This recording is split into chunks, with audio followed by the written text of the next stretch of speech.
그리고 좀 더 나아가서는 여러분이 안정감을 느끼고 싶은 마음이 있죠. 이 남자가 변하지 않았으면 좋겠다. 이 남자가 평생 내 옆에 있어줬으면 좋겠다. 라는 그 안정 욕구. 이 안정 욕을 언제부터 이 남자한테 오픈을 해야 될까?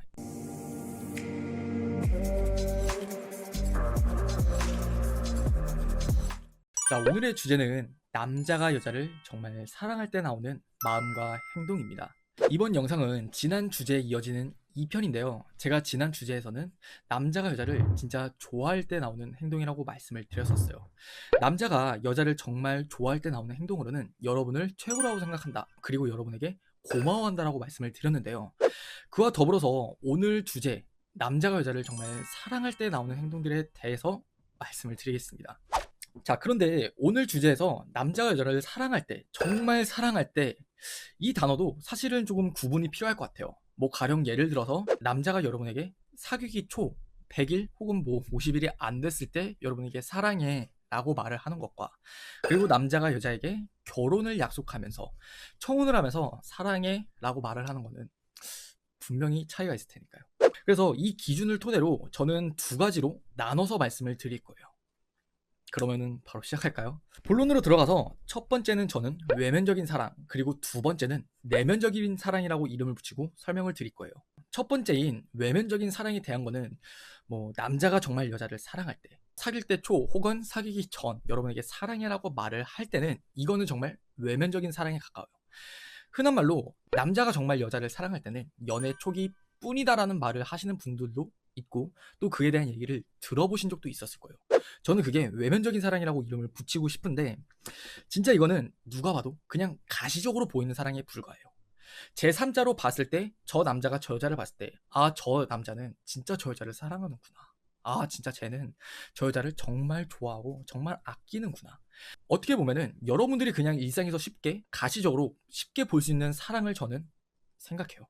이게 저는 외면적인 사랑, 그것도 저는 사랑의 한 종류라고 생각이 들지만, 두 번째로 제가 내면적인 사랑이라고 말씀을 드렸었어요. 이 내면적인 사랑이란 게 사실 제가 오늘 주제에서 여러분에게 정말 확실하게 여러분이 들어주셨으면 좋겠고, 아, 이게 진짜 찐사랑이다, 뚜루러브다 라는 것에 가까운 사랑이란 것을 이해를 해주셨으면 좋겠어요. 제가 이 내면적인 사랑에 대해서 세 가지를 다시 나눠서 말씀을 드릴 거예요. 첫 번째는 여러분을 바꾸려고 하지 않는다. 즉, 있는 그 자체로 인정을 한다요. 그리고 두 번째는 여러분을 진심으로 존중을 한다. 그리고 세 번째는 여러분이 행복하기를 바란다요. 첫 번째부터 제가 자세히 말씀을 드릴게요. 첫 번째는 제가 여러분을 바꾸려고 하지 않는다라고 말씀을 드렸는데요. 잠깐 제가 외면적인 사랑의 이야기를 빗대서 가지고 설명을 드릴게요. 보통 남자가 여자를 사랑한다라고 말은 하지만 이런 경우 여러분들도 흔하게 접하셨을 거예요. 남자가 이렇게 말해요. 내가 너를 좋아하고 너를 사랑한 모습은 너의 이런 모습을 보고 사랑한 게 아니었어. 나 너에 대해서 좀 많이 생각이 바뀌었어. 너에 대해 마음이 좀 떨어져. 우리 그냥 헤어지자. 이렇게 말을 하는 거예요. 뭐 이런 말 많이 들어보셨거나 아니면 경험을 하신 분도 있을 거예요. 제가 지금 여기서 말씀드리고 싶은 포인트는 뭐냐면은 여러분을 바꾸려고 하지 않는다라고 말씀을 드렸죠. 그 남자가 그저 그냥 고지곧대로 본 여러분의 있는 모습, 내가 그냥 바라는 모습을 사랑한 여러분이 아니라 여러분의 진짜 있는 그 자체를 사랑해 준다는 뜻이에요. 이해하시나요? 그 남자가 처음에 여러분에게 사랑해라는 말을 하기까지 여러분의 매력적인 모습, 여러분의 뭐 섹시한 모습, 귀여운 모습, 그 남자가 좋아하는 모습 등등이었을 거예요. 근데 그 모습은 물론 여러분의 모습이겠지만 그거는 여러분의 모습 전체가 아닌 일부란 말이에요. 근데 그 일부가 아니라 나머지 전체를 사랑하는, 전체를 마음에 품을 수 있는 그 남자가 바로 여러분을 바꾸려고 하지 않고 여러분을 진짜 진심으로 사랑한다라고 저는 생각해요. 이 남자가 여러분을 바꾸려고 하지 않기까지는 굉장히 힘들어요, 사실. 여러분도 여러분의 고집이 있을 테고 그 남자도 그 남자만의 고집이 있을 테니까요. 하지만 연애를 하면서 갈등 혹은 뭔가 다툼, 의견의 조정 이런 게 안 일어날 수는 없어요. 그럼 남자는 이제 이때마다 여러분한테 말하잖아요. 이거 좀 안 하면 안 돼. 저거 좀 안 하면 안 돼. 저거 좀 고쳐줘. 너 왜 그렇게 행동해? 등등등등. 이거는 여러분도 솔직히 입장 바꿔서 마찬가지일 거예요. 근데 그럼 그 남자는 정말 이 남자가 여러분을 사랑하게 되잖아요. 제가 앞서 말씀드린 대로 말을 하고 행동을 하는 게 아니라 여러분의 그 모습도 있는 그 자체로 이해를 하려고 노력을 한다고 생각을 해주세요. 그리고 두 번째는 제가 여러분을 진심으로 존중을 한다라고 말씀을 드렸어요. 이 존중이란 걸 얘기하기 위해서는 제가 요즘 여러분께 말씀드린 정복력에 대한 얘기를 안 할 수는 없을 것 같아요. 자, 지금 정복력에 대해서 간단하게만 설명을 드리자면은 내가 무언가 정복하고 싶은 마음, 내가 무언가 취하고 싶고 가지고 싶은 마음, 이거는 남자의 본능이에요. 연애를 떠나 그냥 그 남자의 본능.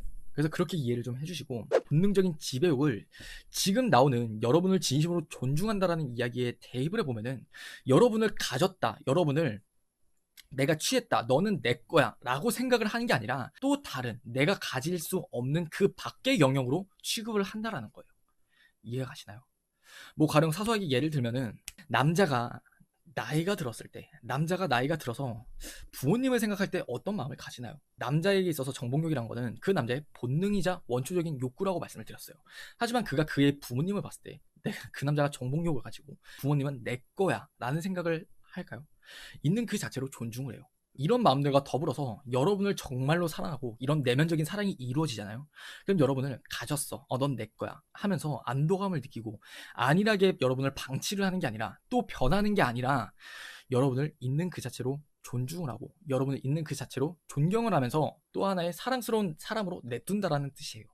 그리고 세 번째는 제가 여러분을 진심으로 행복하길 바란다라고 말씀을 드렸잖아요. 사실 이거는 남자나 여자 어떻게 보면 공통적으로 해당하는 포인트가 되는 게 아닐까 싶어요. 저는 어떻게 보면은 상대방의 행복을 빌어줄 수 있는 거, 내가 망가지더라도, 내가 고통받더라도 내가 사랑하는 상대방이 더 행복할 수 있게 그 행복을 빌어주는 게, 어떻게 보면 저는 사랑에서는, 연애를 떠나서 이 사랑이란 문제를 넘어왔을 때 가장 사랑다운 사랑이라고 생각해요. 나를 버리면서까지, 나를 희생하면서까지 그 상대방의 행복을 빌어주는 게. 사실 사람이라는 건요, 저는 누구나 나쁘다고 생각해요. 성악설이라고 하죠. 저는 성악설을 믿어요. 사람은 누구나 나빠요. 물론 여러분이 하는 행동이, 사회적인 행동 그 모든 것이 남을 위한 배려가 될 수 있고 남을 위한 이해가 될 수 있겠지만, 그 끝에는 결국 내가 좋은 사람으로 비춰지고 싶은 마음, 내가 좀 더 이익을 창출하고 싶은 마음 등등이 있단 말이에요. 근데 다시 우리의 원론적인 문제로 돌아왔을 때, 남자가 여자를, 그리고 여자가 남자를 정말 사랑하게 되잖아요. 그러면은 그 본인의 이익, 그 손해, 그런 거는 절대 재지 않는다는 이야기예요. 그냥 오로지 그 상대방의 행복만이 눈에 보이는 게 저는 팩트라고 생각해요. 이 세 가지 정도? 저는 이 세 가지 정도면은, 이 남자가 진짜 나를 내면적으로 사랑을 하는 거구나 라는 기준으로, 정말 이 남자가 나를 사랑하는구나, 정말 그냥 사귈 때 초에 나 너 사랑해, 자기야 사랑해, 이런 사랑해라는 사랑 말고 진심으로 남자가 여러분을 사랑한다라고 이해를 해주셔도 좋을 것 같아요. 마지막으로 여러분에게 당부의 말씀을 한마디 드리고 싶은 게 있다면요, 제가 외면적인 사랑, 내면적인 사랑을 나눠가지고 여러분께 설명을 드린 거지만, 그러면 이 남자가 나한테 말한 거, 그리고 이 남자가 나한테 행동한 거는 외면적인 사랑이니까 이 남자는 날 안 사랑하는 거네 라고 단편적으로 그거를 실망을 하고 판단을 하진 않으셨으면 좋겠어요. 저는 여러분들께서, 왜? 그것도 사랑의 한 종류이긴 맞아요. 하지만 얕을 뿐인 거죠. 그래서 여러분의 남자친구가 여러분에게 그냥 뭐 자기야 사랑해 이렇게 장난스럽게 말을 했어. 그러면은 그래도 나를 사랑하긴 사랑하는구나, 많이 좋아하는구나 하면서 너그러운 마음으로 귀엽게 받아들여 주셨으면 좋을 것 같아요. 그리고 좀 더 나아가서는 여러분이 안정감을 느끼고 싶은 마음이 있죠. 이 남자가 변하지 않았으면 좋겠다, 이 남자가 평생 내 옆에 있어줬으면 좋겠다 라는 그 안정 욕구, 이 안정 욕을 언제부터 이 남자한테 오픈을 해야 될까, 언제부터 내가 이 남자한테 기대도 되는 걸까라는 기준을 같이 말씀을 드린다면은, 이 남자가 정말 나를 내면적으로 사랑할 때, 제가 오늘 말씀드렸던 이 내면적인 사랑이 이제 여러분이 이해가 가셨을 거예요. 그 이해를 토대로 그 남자가 나에게 그런 모습이 보인다라면은, 그때 돼서도 여러분은 그 안정욕이란 거를 그 남자한테 보여주셨으면 좋겠어요. 나는 너밖에 없어, 넌 나한테 있어서 변하지 않았으면 좋겠어, 난 항상 네 옆에 있고 싶어 라는 안정욕이요. 그거를 그 남자가 내면적인 사랑이 입증이 되면, 그때 여러분은 꺼내서 보여주시기를, 표현을 하시기를 추천을 드리고 싶어요. 이 얘기와 더불어서 제가 방금 전에 한 안정욕에 대한 얘기가 공감이 되셨다면은 이 영상을 좀 같이 봐주시면 좋을 것 같아요. 남자가 변하는 이유. 제가 이 남자가 변한 이유에 대한 영상에서는 남자의 정복욕과 그리고 여자의 안정욕을 기반으로 해서 남자가 변할 수밖에 없는 이유에 대해서 설명을 드렸어요. 그래서 이 부분이 좀 더 궁금해하시는 분이라면은 해당 영상을 좀 같이 봐주시면 좋을 것 같습니다. 오늘의 영상은 여기까지입니다. 이상 유시신이었습니다. 감사합니다.